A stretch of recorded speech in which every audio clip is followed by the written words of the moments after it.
Right then, I just thought I would do a little bit of a quick roundup. I'm just going to bed, but there's been some developments today, and I think there's some things probably worth talking about. The main one is obviously Rasmus Hojlund is in Manchester, or on his way to Manchester, or by the time you watch this, in Manchester, doing his medical. Hopefully he'll be available for some of the fixtures over the weekend. Obviously we've got 2 games, we've got Lens at Old Trafford and Bilbao in Dublin this weekend. Hopefully he'll be available for a couple of those.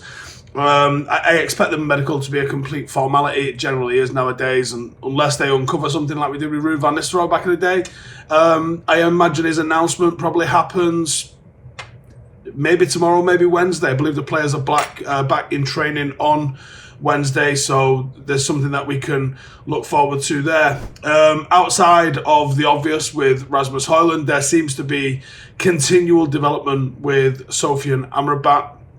And it looks like United are going to get him for what appears to be a relatively sensible price. Those two aren't news.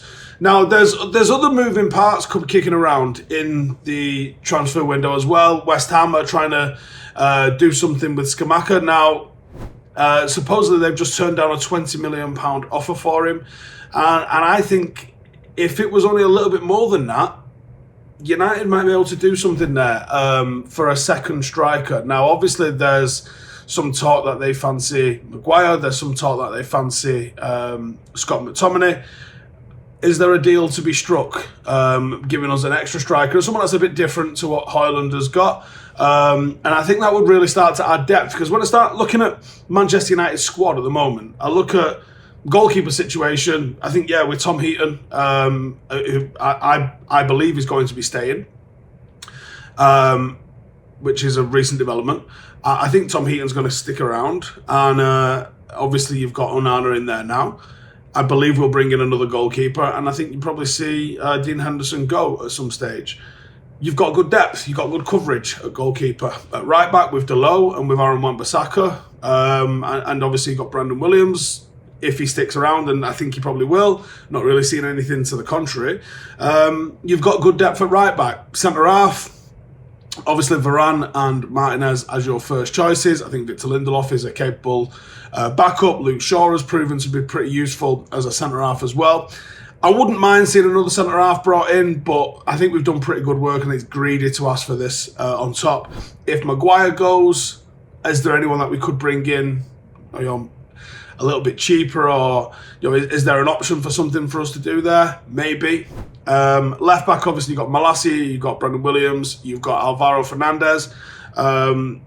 You've got options. So I don't think, and Luke Shaw, you've obviously got good options at left back. Midfield, we're now starting to build a quality midfield if you get Amrabat over the line. Casemiro, Amrabat, Mount, Bruno, Eriksen, and Kobbie Mainoo has forced his way into that conversation as well. And then in the wide areas, I think with Anthony and Sancho and Rashford, probably your first choice 3. Garnacho, maybe just a slight bit below those. You've got 4 options there for your 2 winger spots. You've then got Pellistri and Ahmad as deeper options for that. Up front, Højlund, and then if we keep Anthony Martial, you've obviously got Anthony Martial, sort of. Rashford can obviously play there. But for me, the obvious weakness then becomes, in this order, a backup striker and a centre-half. And if you bring in a backup striker and a centre-half, or maybe you look internally into the academy for that, I think you've got a really, really solid squad then that can go on and achieve some stuff in the season. And then there's players I've not mentioned here. Now, Donny van de Beek being one of those. Supposedly there's been some inquiries about Donny van de Beek. Noam Emmerich has had some interest apparently from the likes of Sunderland and Rotherham on loan. Sociedad were interested in Donny van de Beek. That's fell through for whatever reason. I'm not sure on what the reasons are for that. But there's a ton of other options here, and I think actually I was quite impressed with Sancho's performance as a false 9, even though I think he was finding a lot of joy out wide. And actually, against Dortmund, the 3 10s, if you can call them that, of Sancho, Eriksen and Donny van de Beek, really held the ball nice. Bit different. Maybe didn't lack the same lacked the sort of penetration that you would see with a traditional number 9, but held the ball really well and actually created a lot of opportunity and a lot of space. So that was nice to see. Maybe it gives us a bit more tactical flexibility. Maybe a false 9 with Bruno on the right-hand side, Mount in the middle, gives Manchester United a lot more control in certain games where we maybe struggle to elicit some sort of control in games. So that's interesting as a potential look at what we could do next season. But yeah, I mean, the main talking point is obviously Højlund coming in. And my thoughts on Højlund are a lot of potential, good player, worried about the experience to a certain degree. I think he's shown a little bit of calibre, but I do also think we've overpaid for him. And that's not necessarily a problem if he turns out to be great. I thought we overpaid for Casemiro.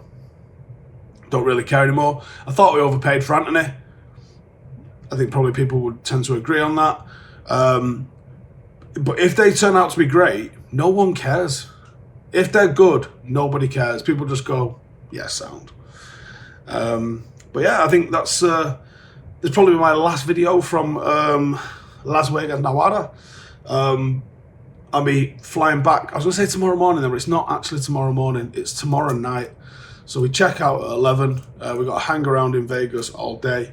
And then we're off to the airport, flying at 9 o'clock tomorrow night. So, it's one of them, innit? Hang around in Vegas all day tomorrow. It rained today in the desert. That was a bit weird, wasn't it? But yeah, it's been a great trip. I think I wouldn't be reading too much into the pre-season results. I don't think City have had good results. It's not going to affect how they do in the league. You know, it is what it is. I've seen Manchester United look phenomenal under Louis van Gaal and Ollie. We had some pre-season games where you just go, oh my God, we're going to do some madness. Doesn't work out like that. And I think pre-season is all about putting things in place, and that doesn't necessarily happen in the matches. I think the work is done on the training ground. The big things like the fitness, the strength and conditioning, the understanding of the tactics and all that sort of stuff, that's big. But if you are from Dublin, if you happen to be someone that is living in Ireland, then we're heading over there this weekend. Stretford Paddock play on Saturday. We kick off at 3 o'clock. It's €5 entry. We are at Rockford Park. We are playing a team called Tech United, T-E-K United. It's 3 o'clock. We are going to be watching the United game, which is on Saturday afternoon, the Old Trafford game against Lens. We'll be watching that on Saturday. And then we'll be playing ourselves come Saturday afternoon. It's going to be a fantastic little trip for Paddock. It's our first international game. The lads are already calling it an international break, which I think is absolutely fantastic. And then obviously we'll be sticking around for the United game come the Sunday. So if you're in Ireland or you know people in Ireland, please encourage them to get down. We'll be wearing our green and gold kit. If you know United supporters clubs in the area, please let them know and tell them we'd love to have them down at the game for us. I'll be there. McCullough's going to be there as well, and he might find his way onto the bench. So come and stay tuned for that. It should be a good night out either way. But thank you guys for tuning in. Get any questions and comments and stuff like that, and I might come and do a Q&A while I'm waiting at the airport tomorrow. But yeah, get your questions and comments and all that sort of stuff in the comments below. I'll see you in the next one. Laters. Hey, thank you for watching the video. If you are new around these parts, then don't forget to subscribe. My channel is proudly supported by my community on Patreon. If you'd like to get a little bit of extra content, a Discord group, meetups, five-a-side games, weekly podcasts, behind the scenes, and even an occasional bit of transfer news as and when I get it, then for the price of a pint, you can show your appreciation for the content that we make and get some goodies for doing so as well. Check the link in the description or click the button right here. You'll also find all of my socials here too if you want to follow me on any of those platforms. Nice one.